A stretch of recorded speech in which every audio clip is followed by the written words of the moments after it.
Hi, I'm Catherine, and I'm an entrepreneur from the Rainbow family.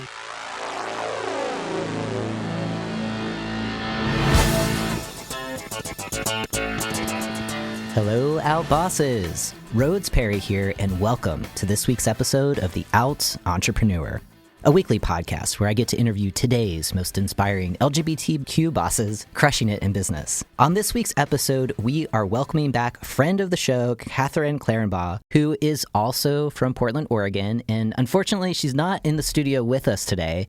But with the beauty of technology, we have her calling in. So, Catharine, welcome back to the show. We are super excited to have you here. I'm delighted to be here. Thank you so much. Excellent. So as a kind of like a refresh, so for folks who aren't familiar with Catharine, she was actually first interviewed on the show, episode 72. And that was such an amazing conversation that we had, Catharine, that I was really curious when you were emailing me a couple weeks ago of like, whoa, I wonder what's going on for Catharine and her business right now. And you gave me a few of the highlights, and I was like, this is awesome. So I wanted to bring you back on the show, and a quick refresh if folks haven't listened to episode 72, just a little bit of background about who Catharine is. She is a reverend. She's the founder and creator of The Way of the River, which helps people more fully connect to their own deepest, wisest selves. Her business offers spiritual accompaniment, coaching, preaching, and courses available through her website, Facebook community, and newsletter, Journey Through Wisdom, which I love. It was a pleasure learning more about Catharine's approach to business, life, and her spiritual traditions during our initial interview. And so, Catharine, since it has been a while, just so that our listeners know where we're going to go in this conversation, I would love to kind of touch base with you on how your business has evolved, your new spiritual niche, which you told me a little bit about, which I'm super interested in. And if we can get to it, just some business mindset hacks that you might have for us to help us be more effective in what we do every day. So why don't you kick us off, since it has been almost 2 years, which is unbelievable. I can't even believe this is like the 4th year of the show. So sorry, I'm having a moment here of like, wow, I've been doing this for a while. Just tell us a little bit more since we last touched base, like, what are you still doing that's the same in your business, and what's different? What are you changing up just based on this beauty that we get to do as small business owners, which is iteration and trying to improve on what we do best for those we serve? Yeah, and you are so right that iteration is one of the great gifts of what we get to do. When people say, what do you love about your business, or what do you love about your ministry, depending upon their context, I often say, I get to make it up. Yes. That's one of my favorite things. Yep. So what I have found is that the backbone of my business is still working with people in spiritual accompaniment, either individually, having conversations with them as they discover and claim and reclaim their own spirituality, and in small groups. And then the last group of people who have become really important in my business are folks who are actually studying to become Unitarian Universalist ministers, which is the kind of minister I am. That's my denomination. Many of them are in the Rainbow family. They're LGBTQ folks. And I also have recently begun exploring a new niche in working with folks who are queer and neurodivergent. So people who are autistic or who have attention deficit. Wow. And yeah, and it's super awesome.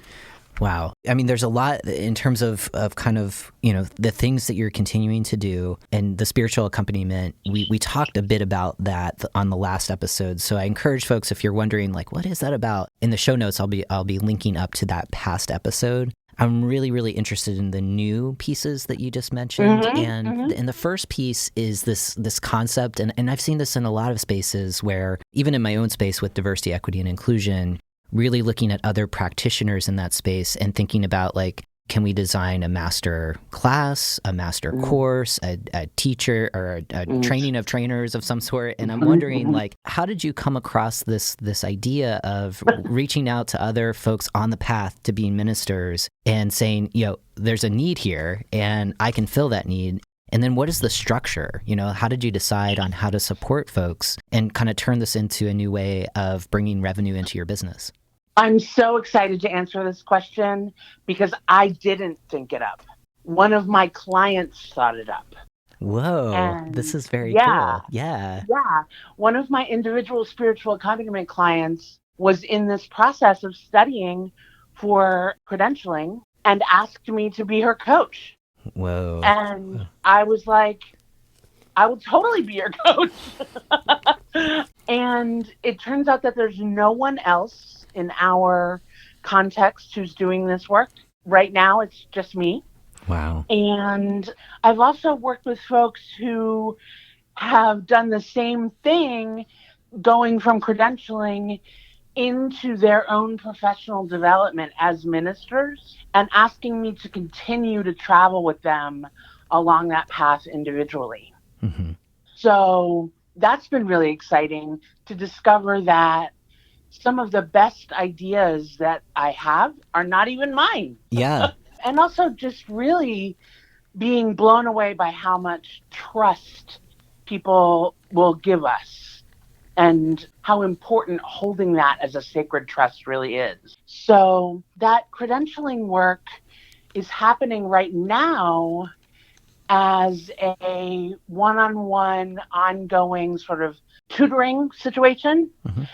But I am super excited to tell you, you are one of the first people I've gotten to talk to about this.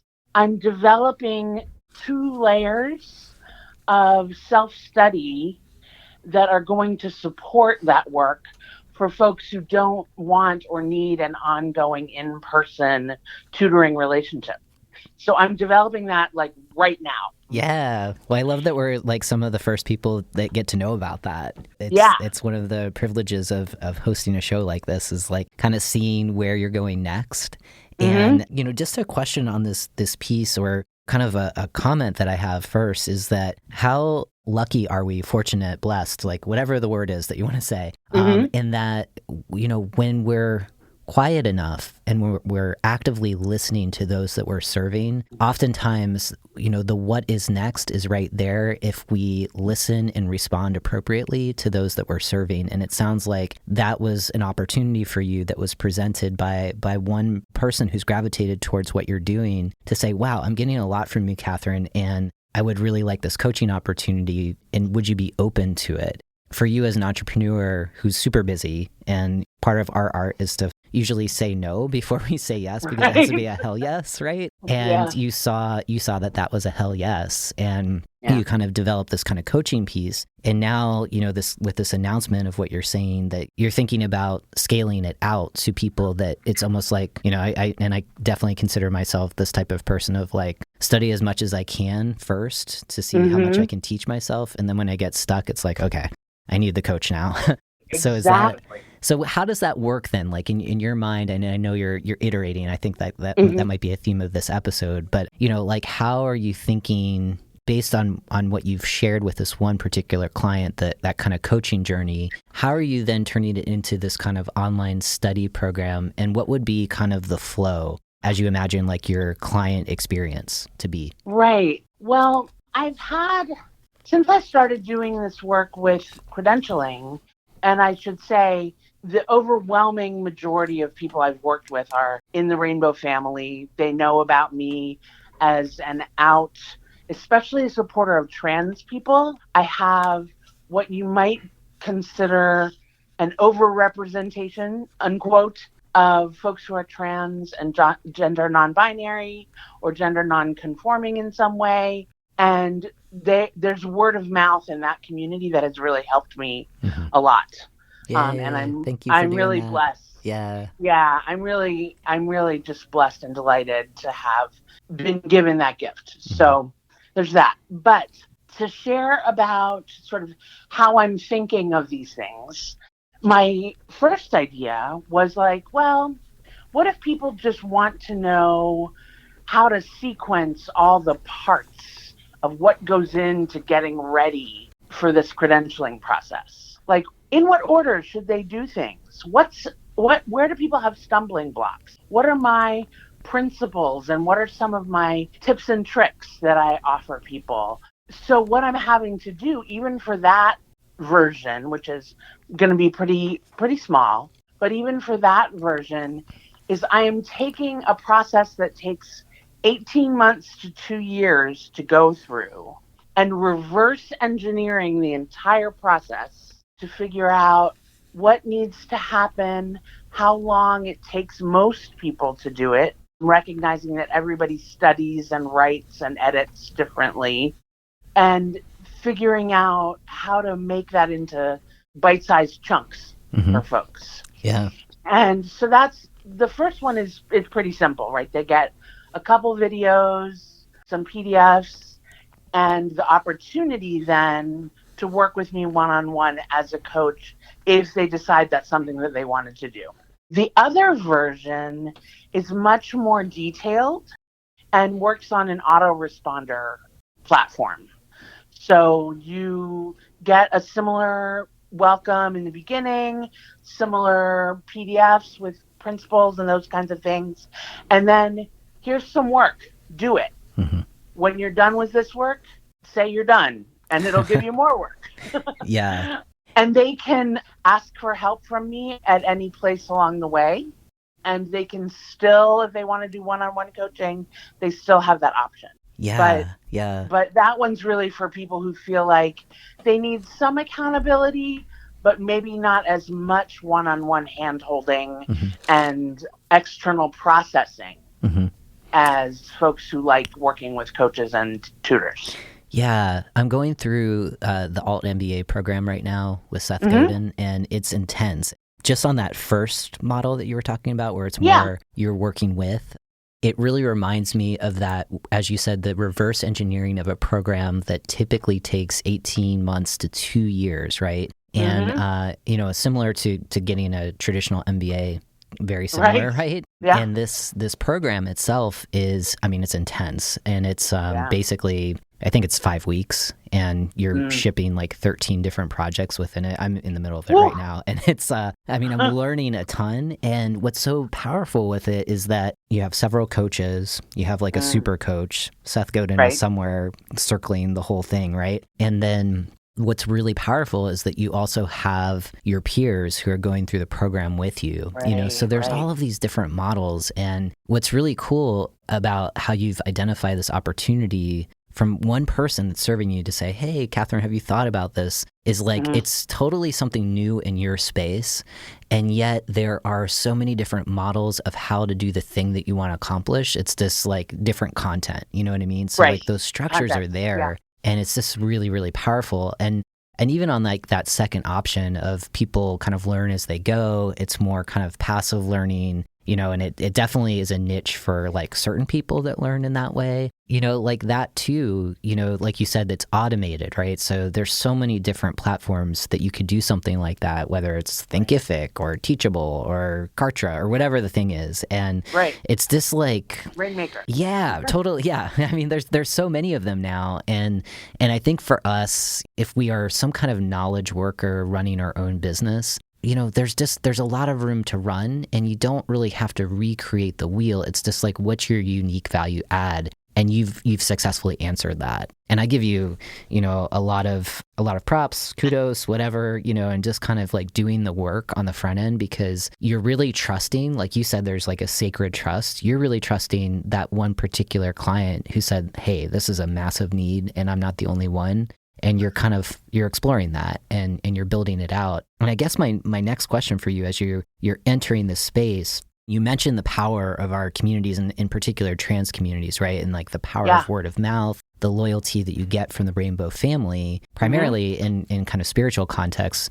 Well, I will speak as a former Catholic. There's a lot of organized religions that haven't been super inclusive. So the fact that you're out there doing what you're doing, maybe that's an understatement. A lot of them that are not super inclusive. Understatement of the year. Sorry. Okay. I could say more, but I'm not going to. But, the fact that you're in the space and you truly are, embracing the spirit of inclusion, naturally that attracts your ideal clients. So I guess my question is, like, after you build all this out, is your marketing strategy more word of mouth, or are you thinking also, certainly the people that are within kind of your networks know and love you, right? And they're always going to work with you. Yeah. There's obviously a big need for this. So I'm curious, like, do you have a vision of scaling this out and involving more people, or is your comfort and your success kind of in doing this kind of word of mouth marketing, and you're going to stick with that? Well, I do use boosted Facebook posts, that kind of marketing,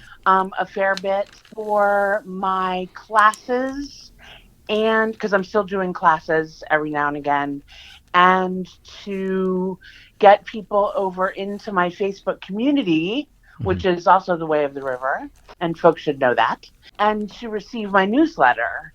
So I'm bumping people along into closer and closer contact with me. Yeah. Because what I've found is that I have been able to really use, I'm totally hopeless at Twitter and Instagram, I have to say, though I am going to get over that, I promise. Yeah.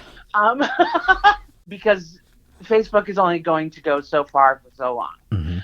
But I've been really successful with getting clients from putting the word out in existing communities of, like, seminarians or people who have recently gone through the credentialing process themselves, who then say, oh, I know these 5 people. So in a way, it's still word of mouth, but in a way, it's being mediated through Facebook or through my newsletter. And I've done a lot more just straight up networking in the last year or so, I would say, where I'm just meeting with people. And I used to have a real sort of fear of networking, like, what is networking? I don't know. Yes. But I'm really, really good at having coffee with people. Yeah. Yep. Yep. You know? Totally. Like, I love talking to people and I love hearing about what they're doing. Yeah. And so, you know, I have been in touch with people in, like, sex educators in San Francisco who are reaching out to LGBT kids, youth, and young adults who are running into the experiences of being alienated from the religions of their families and of their younger years. Right. And so they're not in my credentialing process necessarily, though they could be later if they wanted to become a minister. And get a 3-year bachelor's, do a year internship, and then do this process that takes 2 years. But they are individual clients often. And they are also people who come in to get my newsletter and into my community group, which is free, I should say. My community group is free. And there are a lot of people who, frankly, come there because they want the support of a community that is going to hear them and understand them and not put them into a religious or spiritual box, but at the same time acknowledging that spirituality is a core part of who they are, whatever their particular version of that is. Right. So I get a lot of clients from that route as well. Yeah, I mean, it sounds like, I mean, the ideal folks that you want to work with know where to find you, and it's not like you're hurting, right, for more. Yeah. And, you know, it's just like, and I think this is a challenge for smaller entrepreneurs, small business owners, where there's a magic to your marketing machine and kind of the lead generation of bringing in your ideal people. And at some point, like, if the volume is too much, you can break the business if you're not prepared to scale it out. And it's just, I'm asking you these questions. You know, this is something that I think about a lot in the work that I do, and how to responsibly build out your business as you grow it, right? And what's needed. Hi, Outbosses. Rhodes Perry here. As you all know, part of my passion for this podcast is to empower you and fellow LGBTQ entrepreneurs to cultivate a feeling of purpose and belonging in your business, to know you can show up and be the most authentic version of yourself.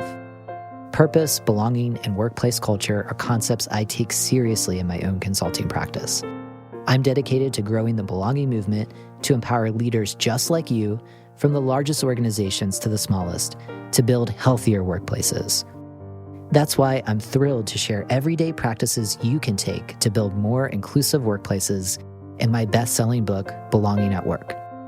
The book features some of today's leading diversity, equity, and inclusion thought leaders who share some of their wisdom, skills, and stories to give you the confidence necessary to stitch a sense of belonging into the fabric of your organization.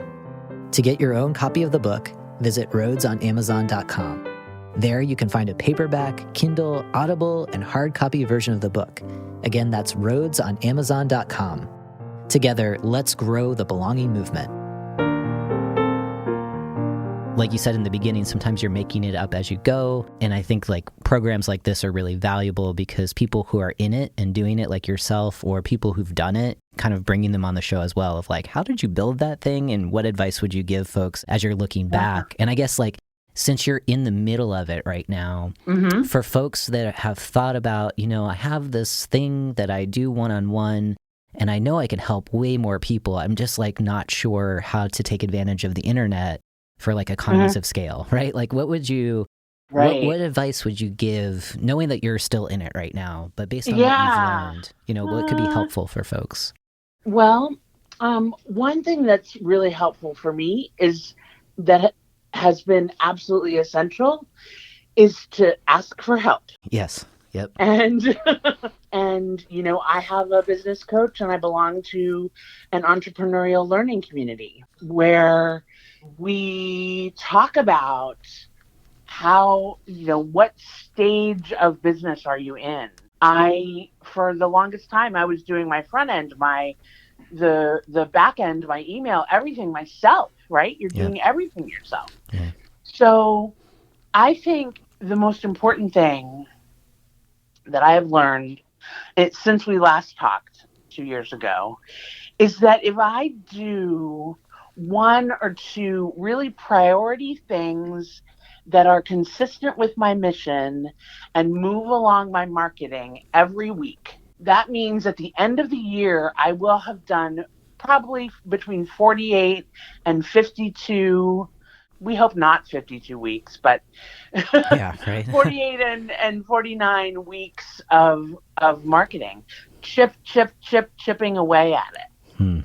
And just not trying to look at the whole picture all at once. Yes. Like give yourself a break. I mean, my sort of bywords, my watchwords in my community are persistent gentleness and gentle persistence. I love that. Just keep going. Unless you really, really, really can't do it and it's really, really, really not working and we're talking about the roof over your head, ask for help, be persistent, keep hope alive, right? Yeah. Because people need us. Yes. Yep. People really need what we have. Yeah. Yeah. I really like your approach here where it's like, and this is me being a visionary, right? Like it's good to know like this super objective, like where you're going, the kind of impact you want to have on the world, and also reminding yourself Rome wasn't built overnight. So those kind of like, what does it take? Like, it's almost like you're working from backwards, right? And so if you're thinking about a massive marketing campaign this year, something like that, like I like what you're saying about take 1 to 2 high impact actions that you can do per week or when you're working, however you structure your hours, so that it doesn't feel overwhelming and you can slowly see progress, right? And sometimes I think for folks in the world that we live in, the United States in particular, instant gratification that doesn't always feel so satisfying because it's still incomplete. That's the world of entrepreneurship. Like we have to kind of be okay with that.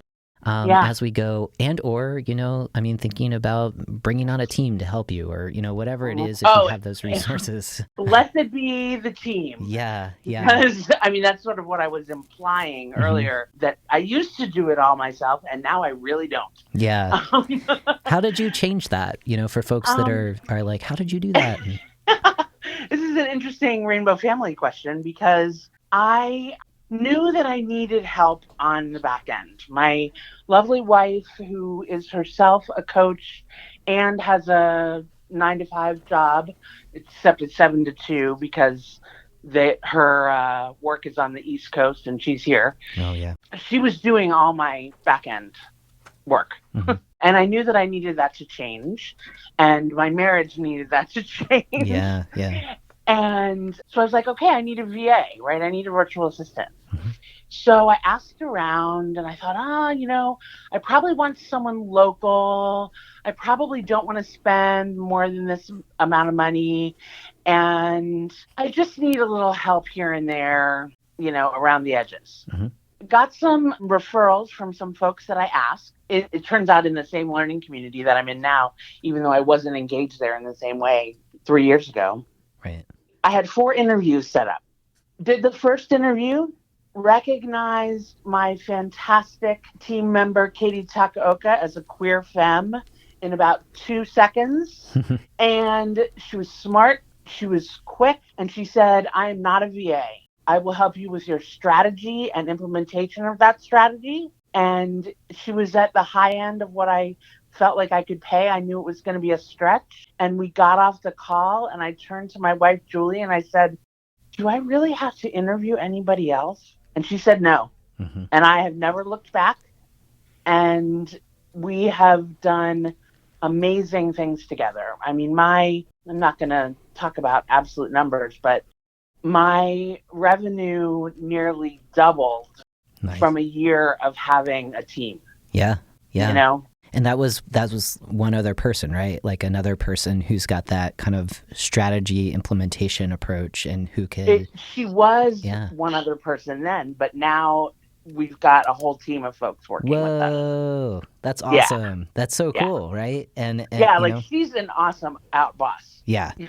Right? Katie Takaoka in London, Yeah. in Calgary. All right. Woohoo! We need to get Katie on the show. Like that's really awesome. So, just kind of that piece of having a business coach, like you said, Mhm. having an entrepreneurial community. And I think like a piece that I'm noticing from this conversation is the timing, that it Yeah. the right time. And I say this all the time on the show, just because we do interview a lot of business partners who are also lifetime partners, married, coupled. Uh-huh. And it's like, I feel like that could be its own separate show of like how to support your entrepreneur partner, right? Or vice Right. versa, like how to care for your partner who is your creative sounding board.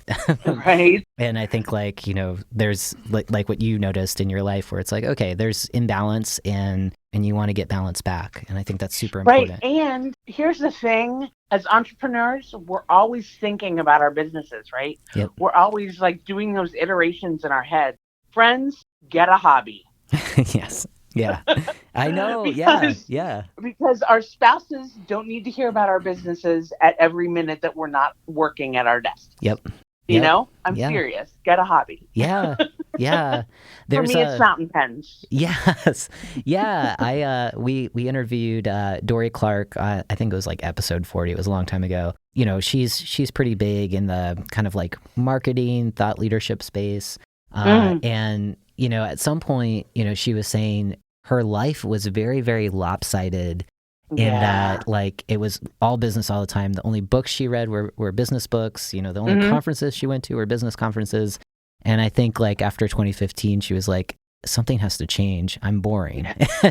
And so I think she ended up going into like comedy and improv and acting. Oh, fun. Yeah, yeah. So I think like as busy as we are and as hard as it is to think about extra things outside of, doing the thing that is keeping tofu on the table, as I say, it's like, go get a hobby. Because it's like, Yeah. I mean, the whole point of this is that so you can create something that you're proud of. You're able to, have a job, employ other people if that's like your vision too. And reclaim your time. Like, don't trade your time for money, right? And so that's and yeah. if I can just add to that, Yeah. in terms of thinking about your time, Mm-hmm. when you're planning and looking ahead, don't look ahead and say, I want to make, however much money, and do that business model as though you're working at 100% all the time. Yeah. Yep. Do that business model at 70%. Mm-hmm. What can I do? What do I want to accomplish if I were only able to work 70% of my capacity? Mm-hmm. Mm-hmm. And then you will exceed your goals. Yeah. You will exceed your goals, especially over time, as your capacity increases, as your team's capacity increases, and you're going to be in a manageable place, and you're not going to be running yourself into the ground. Right. Right.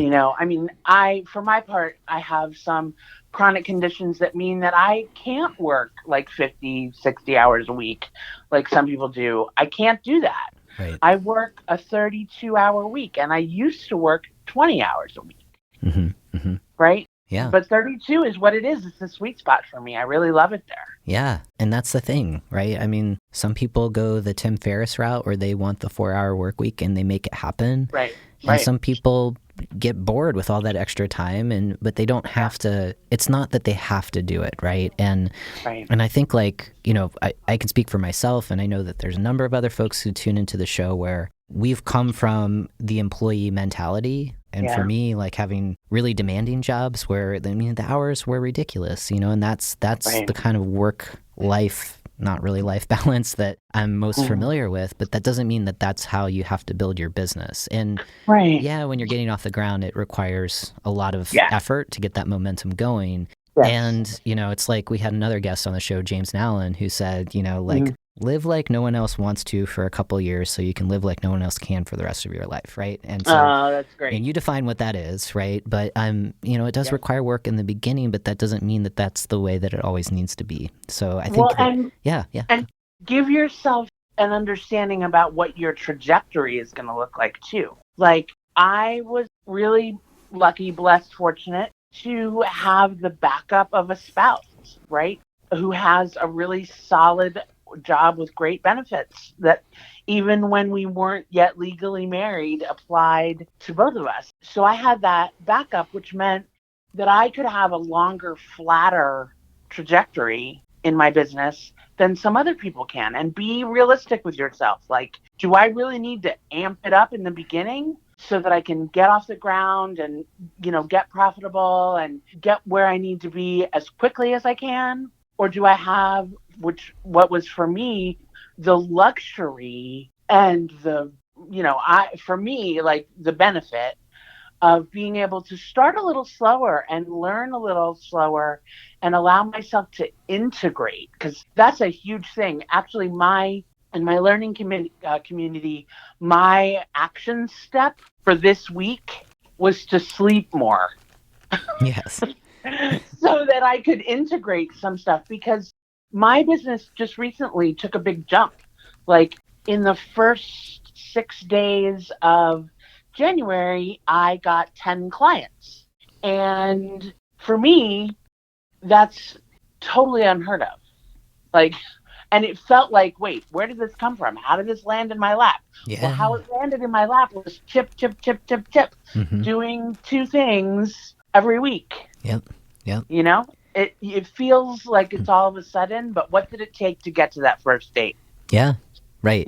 Yeah. And it's a lot of, like you said in the beginning, that sacred trust is that, people, maybe they signed up for your newsletter, maybe they're in your Facebook community, but they're passively following you, and that exposure. And you have no idea who they are. Yeah, no idea. And at some point, you say something and it might be the 50th time they've heard from you. And it's like, I need to reach out to Catherine now. Right. Yep. And so it's just, that's the hard part about doing this too, is that you really can't measure the impact. You just have to keep showing up. And if it's something that really lights you up, that's great, because it makes it a lot easier to wake up every day to say, all right, I'm back at it and picking up the pen and doing my thing.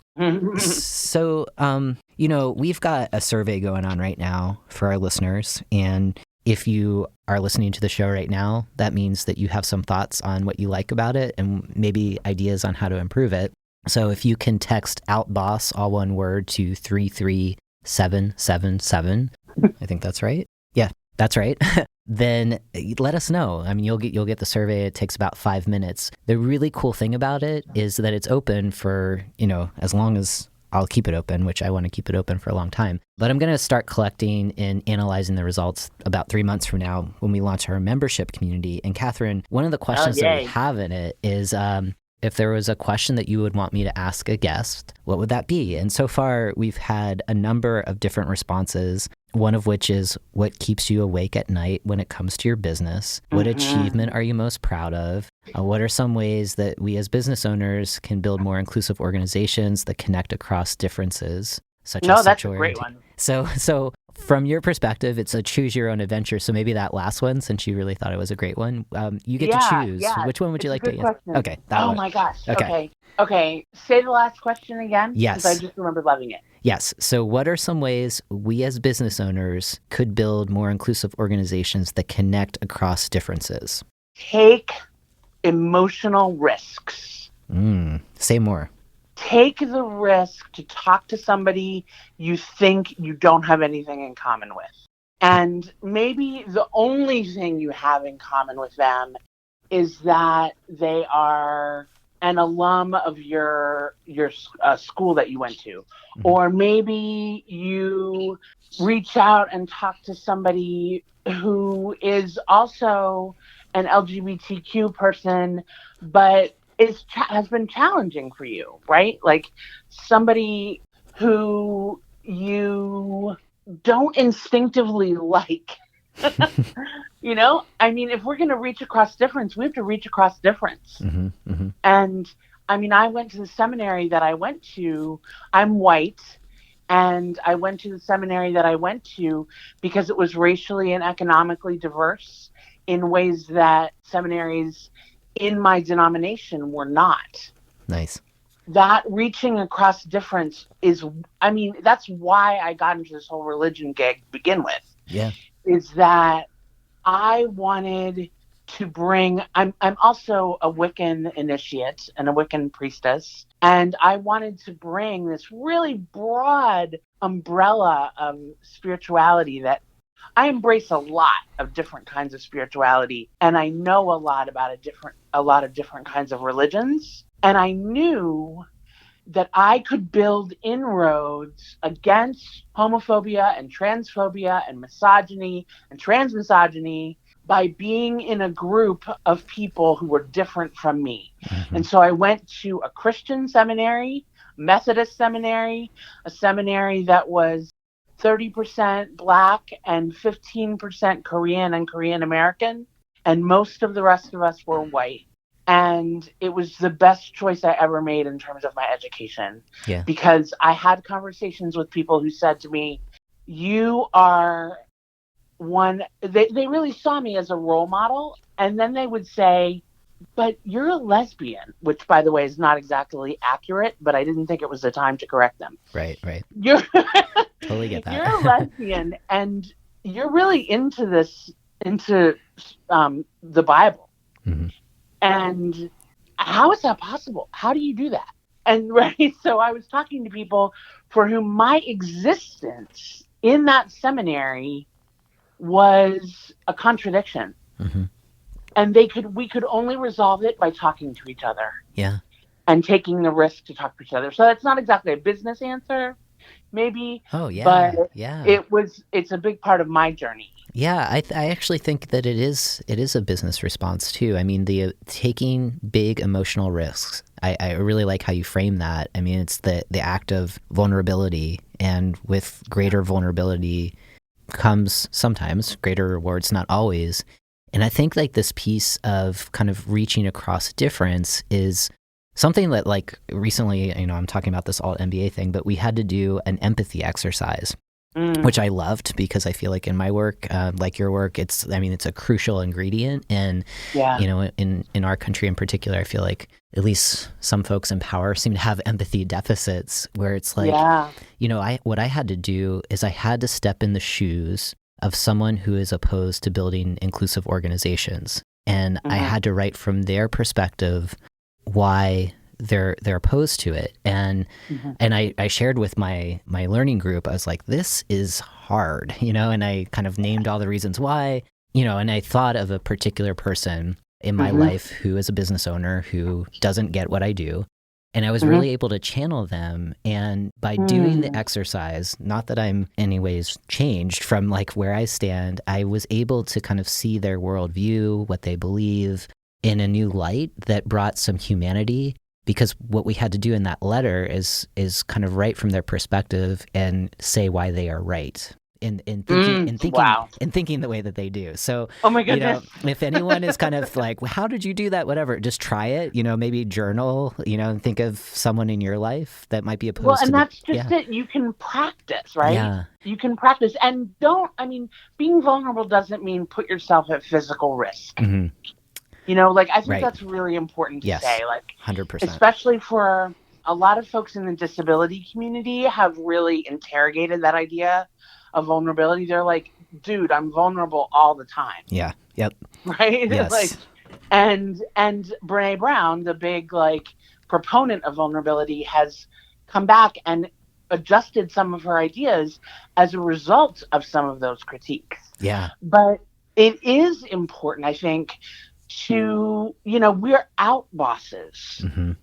That makes us, there's a level of vulnerability there already. And we can practice, and we can just make a little bit of movement in that direction. Yeah. It doesn't mean that you have to reach farther than your grasp. Yes. Yeah. Just reach out as far as just a bit uncomfortable for you. Yeah. Yeah.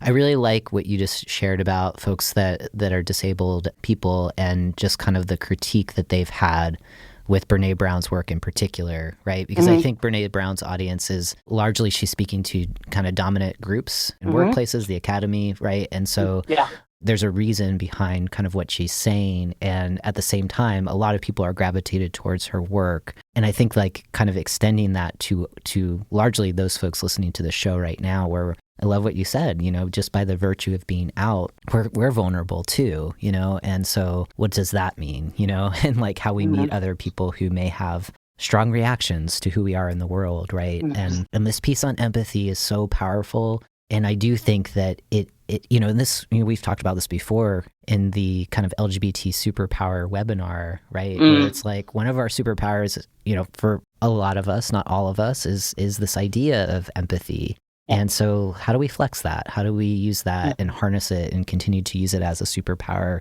in our business and of course in our lives? So I love your response. This is why you're on the show. So it's always a good conversation. So I know we only have a few more minutes left, and I think you had a question for me. So I did, and actually, I was just thinking about that, and we talked a little bit about it before the show, but I would like to frame this question a little bit just by saying spirituality and religion can be massively misused in the workplace to create disinclusion, right? Exclusion. Yeah. You do not belong here. Yes. Person who doesn't jive with a Christmas tree. Yep. Right? You do not belong here. Can be the experience of spirituality and religion at work. So what do you think the place of spirituality is or can be in the workplace in a positive way? Yeah, I love that question, and I know we chatted a little bit about it before hitting record. And I would say there's a space for making accommodation. This is my kind of like what I would kind of share with a client is that we have to accommodate across differences, and that includes different faith communities and non-faith communities, right? So what does that look like?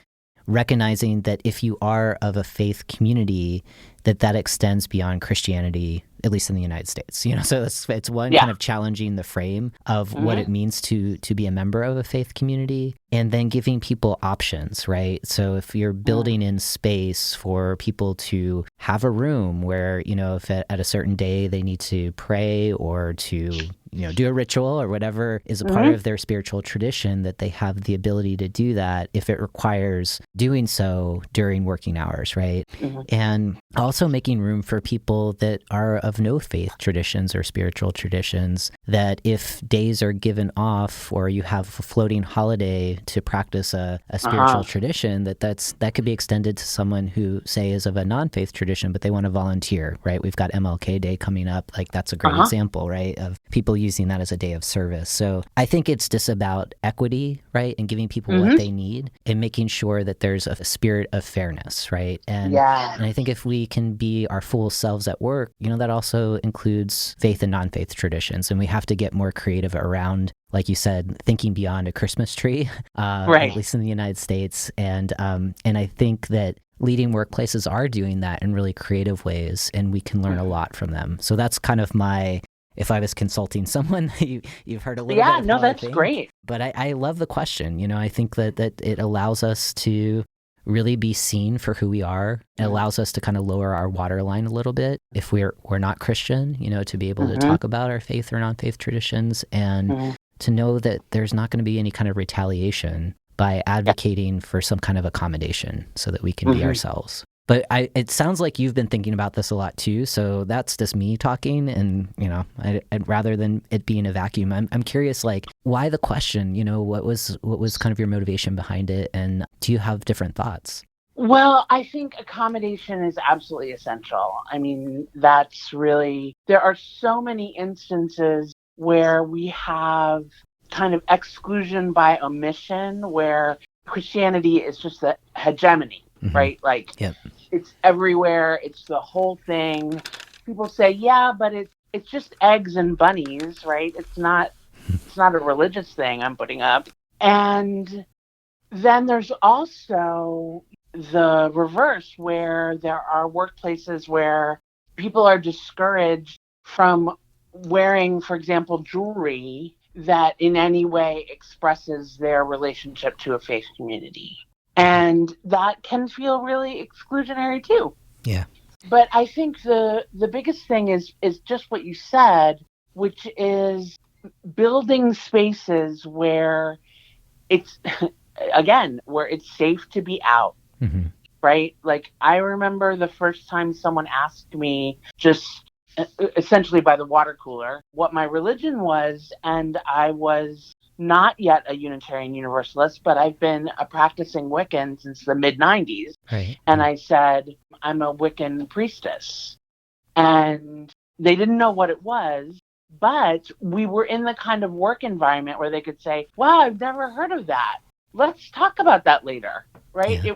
There was already an environment of inclusion in that workplace, where they knew that everybody was different and everybody brought something to the table. So it was a great place to work, actually. Yeah, I love that. I think that's a great example of, for folks that might not be familiar with a particular faith tradition, of being curious without shutting someone down and signaling, like, we love you. We want you. We appreciate that you're here.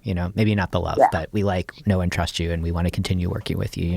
So, and that's always a good feeling. I mean, that's what we're striving for. It's like, we don't have to be competent, or expert in someone else's experiences, but we're open enough to learning about them and being. And this is, I think, where vulnerability comes in, of what you don't know. Of just being open, right? That's like, weird. I don't know, but I'm curious, and yeah, and that you're not afraid to say that you don't know, right? And I think, like, in the workplace, sometimes people want to be seen as experts, right? And so, and in particular, leaders. And I think that in doing some of this work, that's why, or at least in my experience, where some of the resistance comes from, is that people that typically are used to knowing, or being the knowers, or, other people being deferential to them about knowing everything, have to kind of be okay with saying, I'm not really sure how to do this, and let's bring in the right people to help us, so. Right. And being gentle with yourself about not knowing. Yeah. Because guess what? We're all human, and there's Human. most things we don't know. So, like, where we came from. Just okay, putting that out there. Yeah. Okay, so Catherine, I love talking with you. We're up against the hour, and We're at the hour. and that makes me sad. So it makes me think, like, in another year or two, I want to hear how you've continued to rock out your business, and hopefully giving us more motivation to do the same for us. So quick reminder, like the best single number one place where people can go online right now to learn a little bit more about you. The best place is to go probably to the Way of the River Facebook community. Nice. And to make it super easy for people to find that, in our show notes, we have that. And where you can find the show notes, again, if you text OUTBOSS, all one word, to 33777, your email will be connected to our newsletter, and the newsletter will connect you to Catherine and all of the great stuff that she shared on today's show, along with a little survey so you can let us know how we're doing, what you like, what you want to see changed. So again, that is OUTBOSS. Text it over to 33777, and we'll make sure that you have all that info. And for Catherine, thank you again for being on the show again. Yeah. Episode 72, fabulous. and now this episode is awesome. Really, really happy to hear how successful a business is going for you, life is going for you. And Yeah, it's beautiful. yes, also grateful that you're in Portland, so we'll get coffee without the recording button hit. And and for everyone else, thank you for tuning in. You know that the show is a new episode is coming to you every Tuesday morning. So if you love it, subscribe to the show, and you'll get lots of new content coming your way. And my parting words, as always, is keep being your authentic selves 100% of the time. Take care.